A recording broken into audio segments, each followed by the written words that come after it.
Hello, Utadu viewers. My name is George Kibanya, the CEO of Alcare Group companies. We we carry out the business of rabbit agribusiness. How did we get here? Completing my university education in 1994 in Kenyatta University, where I was doing Bachelor of Arts in Linguistics, I had started freelancing with the Daily Nation.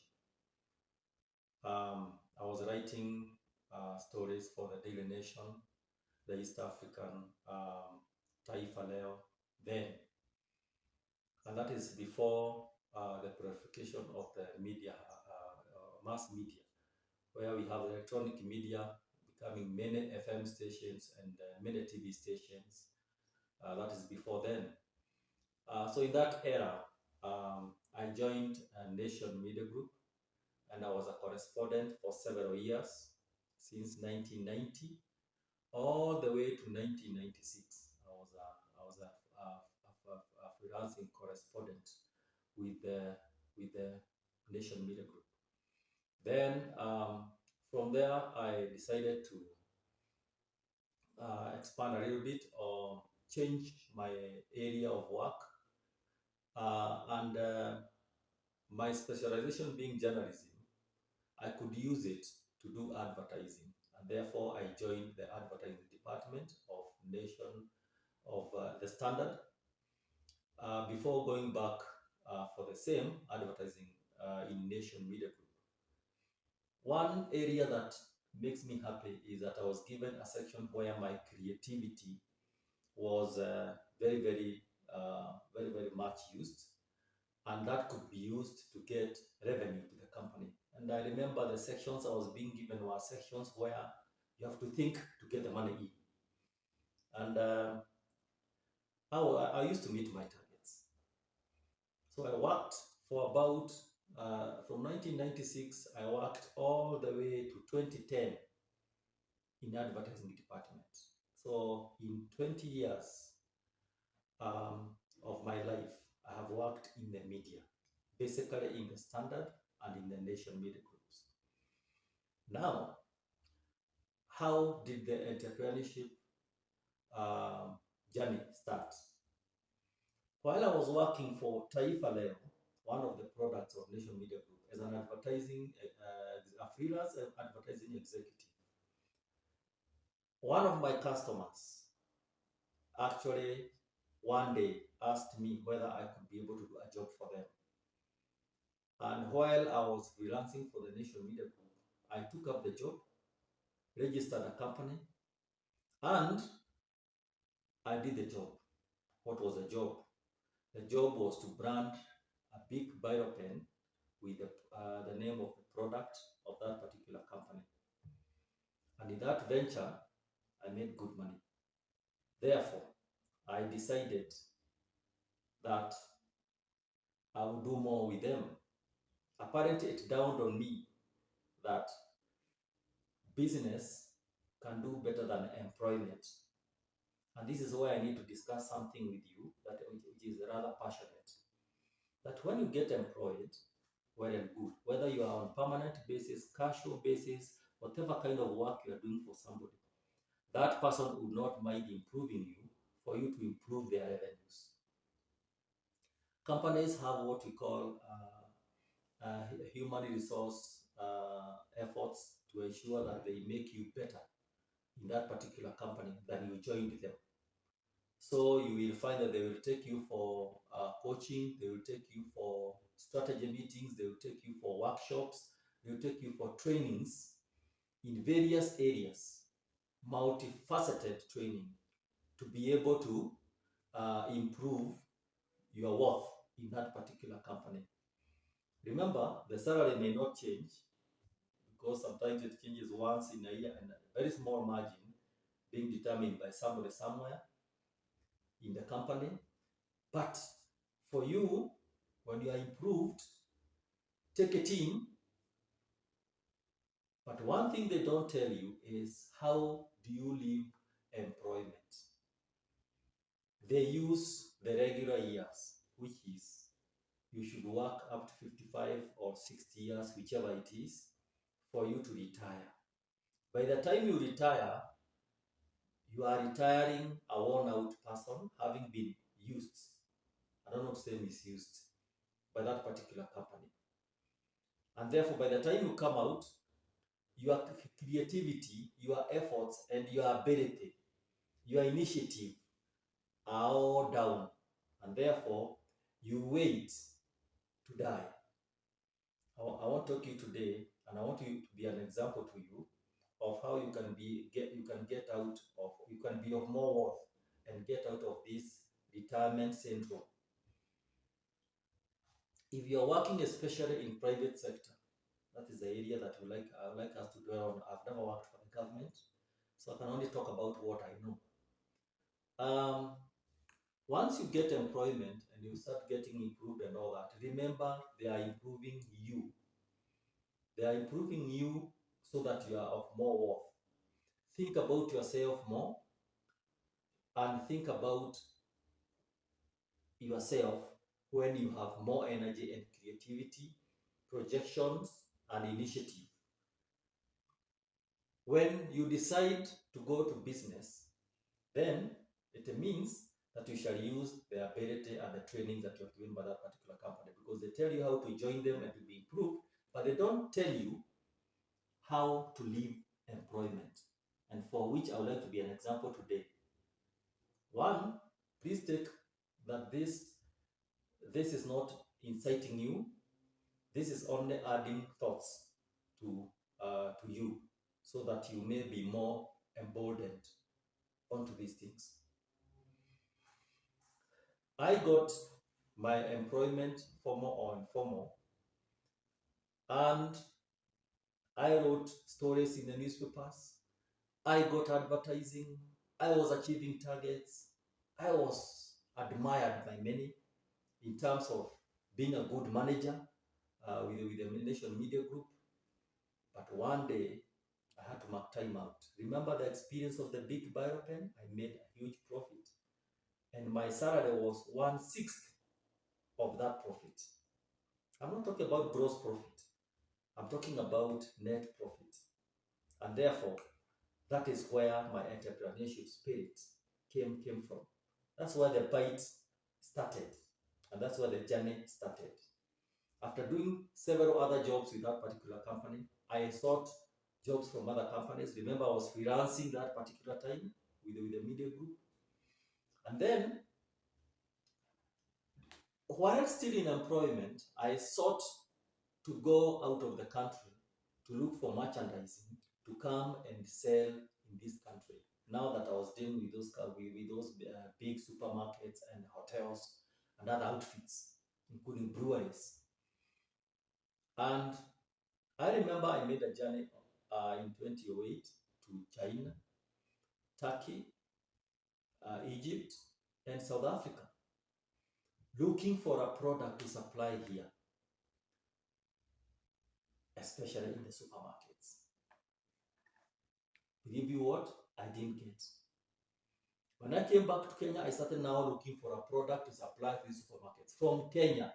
So sometimes it's a lesson that you can only do well in where you are.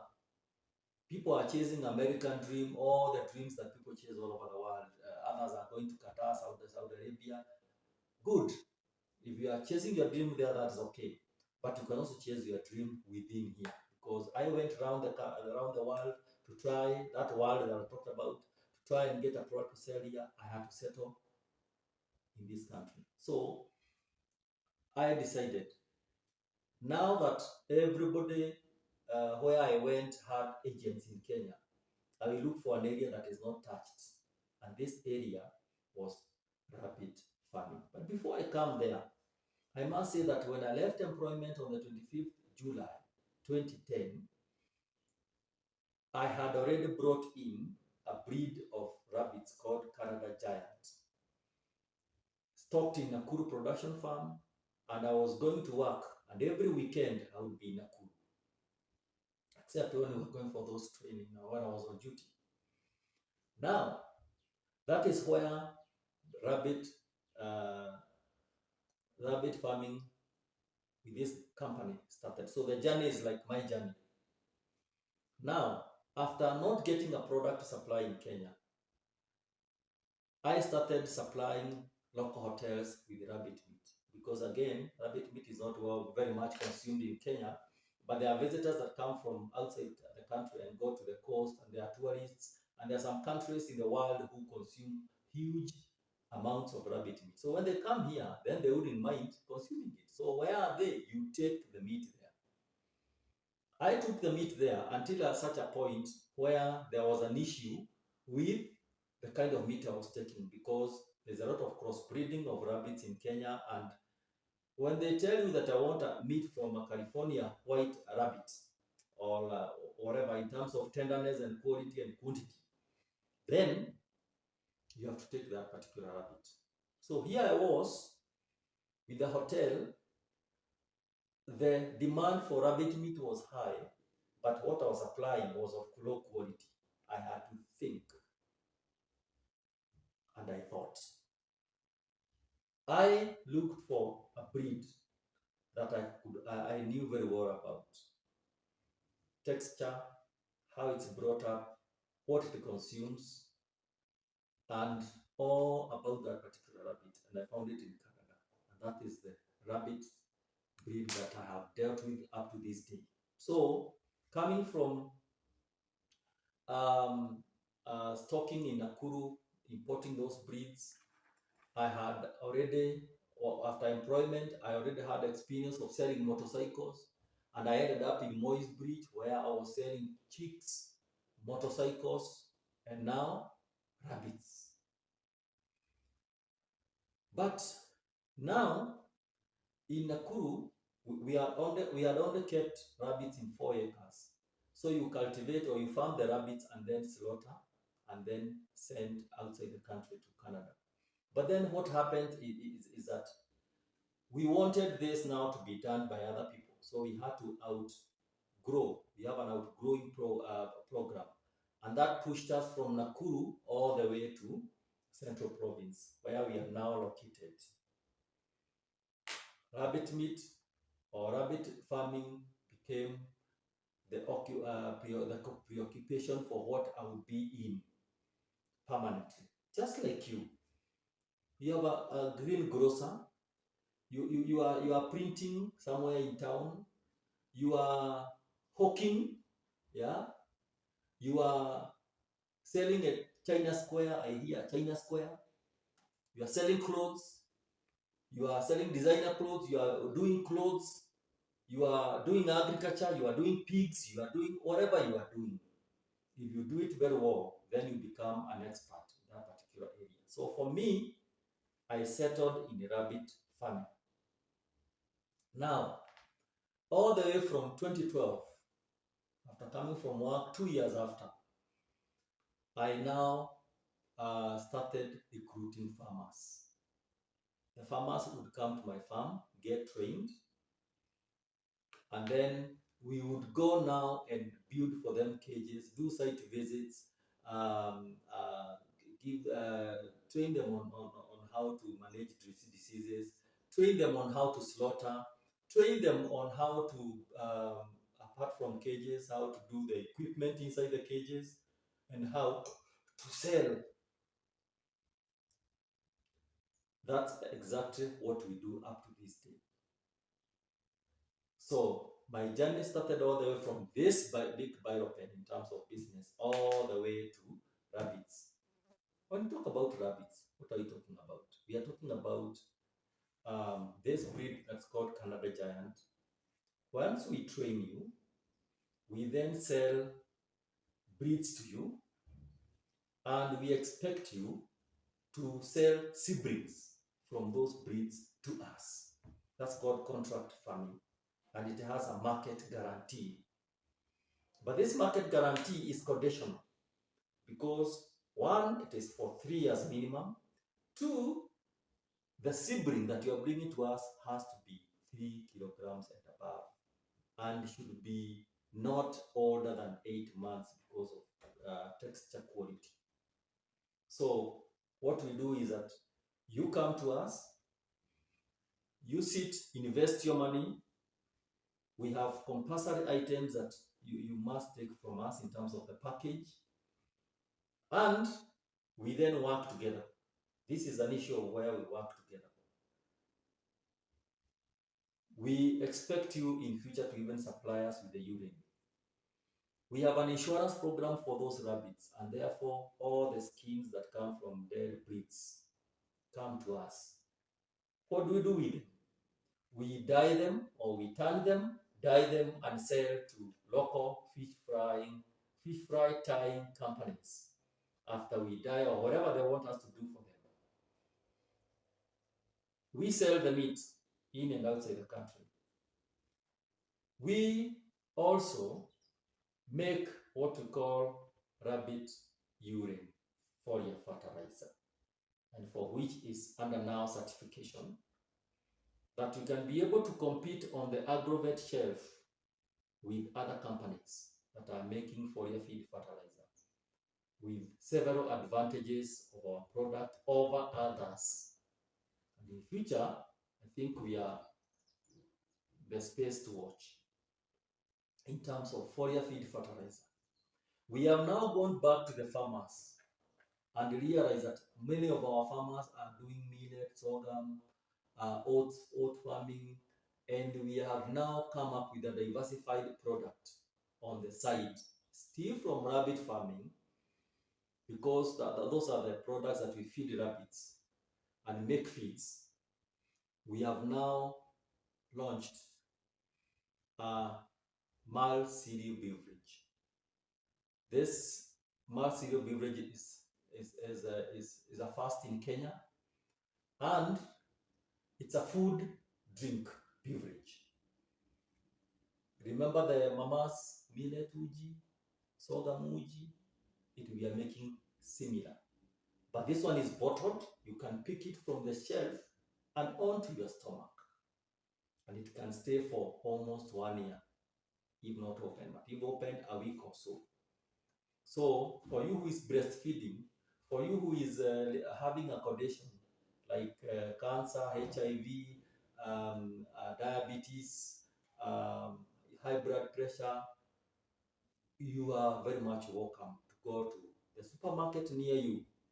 If they don't have it, tell them to bring it, because it is abundant and it's already licensed, and it is the product to watch. For children all the way to the elderly, it is a good product that can be able to use. This has come from farmers. So all we do is, the next thing that you shall be doing is contracting millet, sorghum, oat farmers. And if there is a farmer out there who has a produce of such nature, of millet, sorghum, or oats, or even CMOS, just talk to us and we shall be able to buy. Honey farmers, we are also looking for you. Come and sell honey to us, because we make the product using honey and other non-sugar, than normal sugar, product like stevia. Herbal, we are making that uji that way. So very soon we will be coming to the farmers for contract farming. But this session was for you to know me, which you have known. If you have any questions, just ask through my YouTube channel. Remember, it is George Kibanya's Lima TV YouTube channel. Subscribe there for more, and ensure that you comment, you like, you share, and I'm sure that more than 200 people who have subscribed to my channel are actually benefiting each and every day when I post new areas. If you are stuck, you have your investment, you have investment fund or money, you are stuck, you don't know what to do, get in touch. We shall be able to assist you the much we can be able to do. Beware of getting insights from this interview that is incitement. Like, I didn't incite anybody, I'm only trying to guide. And I'll be giving these guides time after the other, so that you, my viewer, can be able to benefit. God bless you. Our telephone number is 0792 659521 or 0719278817.